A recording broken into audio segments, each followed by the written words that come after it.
अनय साहित्य क्लासेस की आज की कक्षा में आप सभी का बहुत बहुत स्वागत है।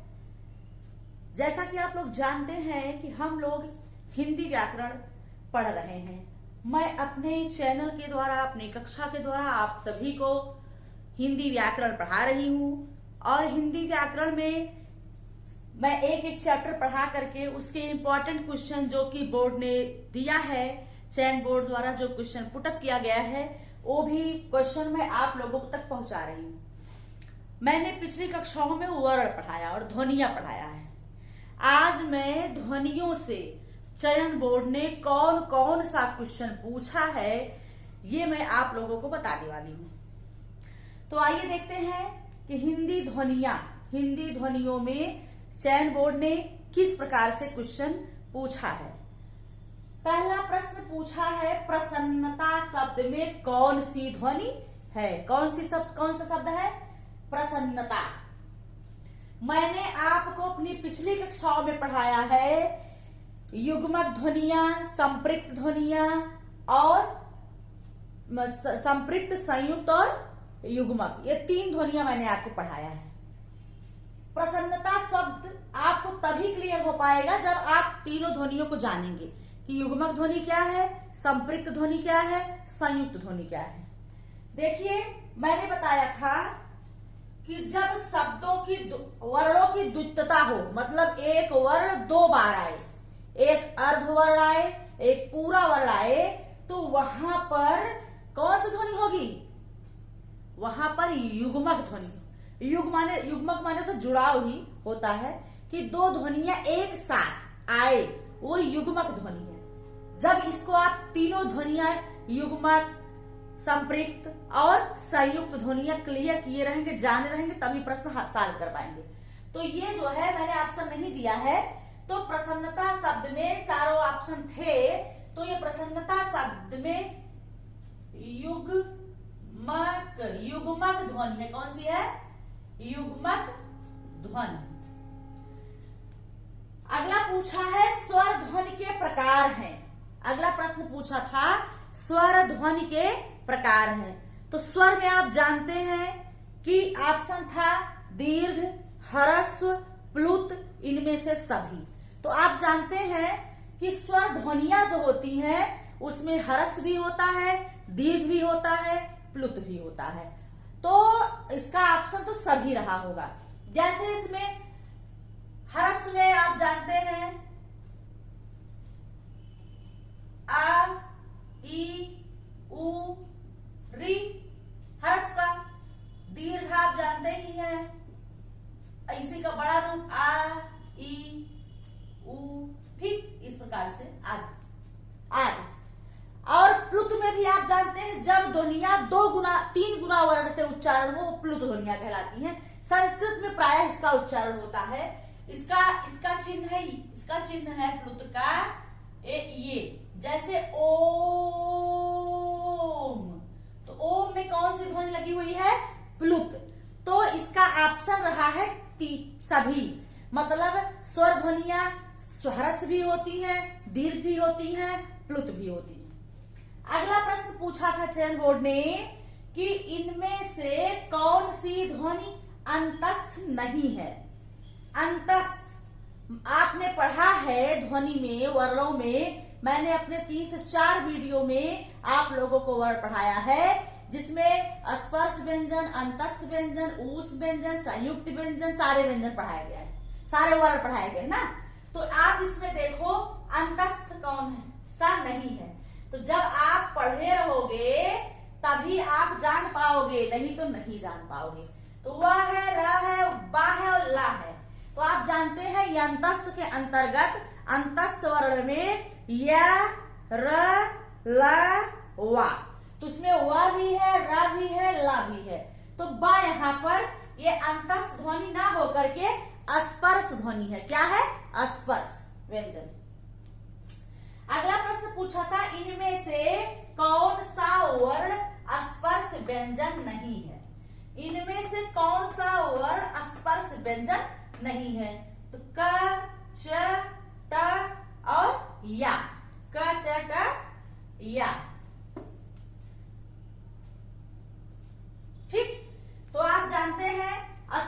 व्यंजन में क वर्ग, च वर्ग, ट वर्ग, त वर्ग, प वर्ग आता है। यह जो है क्या है, यह जो है स्पर्श ना होकर के अंतस्थ वर्ण है, तो इस प्रकार से स्पर्श व्यंजन में यह नहीं है। अगला प्रश्न पूछा है, निम्न में से कंठ ध्वनियां कौन सी है? कंठ, जो कि जीभ जो है कंठ की सहायता से बोलता है। तो यहाँ पर क, ख, य, च, ज और ट। आप जानते हैं कंठ ध्वनि कौन सी है? यहाँ पर कंठ जो है क और ख है। क्या है? क और ख। ये क्या है? कंठ ध्वनि है। ठीक है। अगला है, द ध्वनि का उच्चारण स्थान है ता, त वर्ग क्या है? इचु यसा नाम तालु, ऋतु लसा नाम दंतः। तो री और ता वर्ग क्या है? ये दंत है। क्या है? दंत। तो यहाँ पर द ध्वनि का उच्चारण स्थान तालव्य, दंत, कंठ और ओष्ठ है। तो इचु यसा नाम तालु, ऋतु लसा नाम दंतः। तो द का उच्चारण स्थान द क्या है? दंत है। दंत। अगला प्रश्न पूछा, ओ औ किस प्रकार का वर्ण है? कौन सा? ओ औ। ओ औ का उच्चारण स्थान पूछा है चयन बोर्ड ने। तो ओ औ का उच्चारण स्थान आप जानते हैं कि ओ औ क्या है? तालव्य, मूर्धन्य, दंत्योष्ठ, कंठ्योष्ठ। तो ओ औ का उच्चारण उदवतो कंठोष्ठौ क्या है? उदवतो कंठोष्ठौ, एदायतो कंठ तालु। तो ओ और औ का उच्चारण स्थान कंठोष्ठ है। न तालव्य है, न मूर्धन्य है, न दंत्योष्ठ है। ओ औ का उच्चारण स्थान क्या है? कंठोष्ठ। अगला प्रश्न पूछा था चयन बोर्ड ने, हिंदी की स ध्वनि है सा। तो ऋतु लसाना क्या है? इचु ऐसा नाम तालु, इचु ऐसा नाम तालु। तो ई च वर्ग, इचु य और श में तालब दिशा। ये क्या है? ये तालब विषय है। ऋतु लसा नाम री और ता वर्ग, ऋतु और ला और सा में वो दंत सा। ये क्या है? ये दंत है। और इचु यसा में ये जो सा है ये तालव्य है। कौन सा सा है? ये तालव्य। तो हिंदी में सा ध्वनि क्या है? तालव्य। सा का तीनों का हम बता दे रहे हैं। ये सा जो है ये होता है दंत में, और ये सा होता है तालु में, और ये सा होता है मूर्धा में। किसमें होता है? मूर्धा। तो इस प्रकार से ये तीनों सा है। ठीक, ये और ये। अगला पूछा है चयन बोर्ड ने, निम्न में से अर्ध स्वर कहलाता है य म र ल। तो आप जानते हैं अर्ध स्वर या वह होता है। तो यह जो है क्या है? अर्ध स्वर है। म र ल अर्ध स्वर ना होकर के सिर्फ या जो है अर्ध स्वर है। अगला पूछा है प्रश्न, निम्न में से कौन सा अघोष अल्प प्राण ध्वनि कौन सी है? अघोष और अल्प प्राण। तो झ, ठ और जा। यहाँ पर झ जो है घोष महाप्राण है, ठ घोष महाप्राण है नहीं, ठ जो है ठ है अघोष लेकिन ये महाप्राण है। जा जो है अघोष महाप्राण है। यहाँ पर क और ता ऐसा वर्ण है जो अघोष भी है और महाप्राण है। मैंने आपको बताया था कि वर्ण में स्पर्श व्यंजन में पहला और दूसरा वर्ण अघोष होता है और तीसरा, चौथा, पांचवा सघोष होता है, और पहला, तीसरा, पांचवा अल्प प्राण होता है, दूसरा और चौथा वर्ण महाप्राण होता है। तो इसमें अघोष अल्प प्राण दोनों पूछा गया है। तो यहाँ पर ता और था ये अघोष भी है और अल्प प्राण भी है। अगला और अंतिम प्रश्न, इनमें से कौन सा व्यंजन अल्प प्राण है?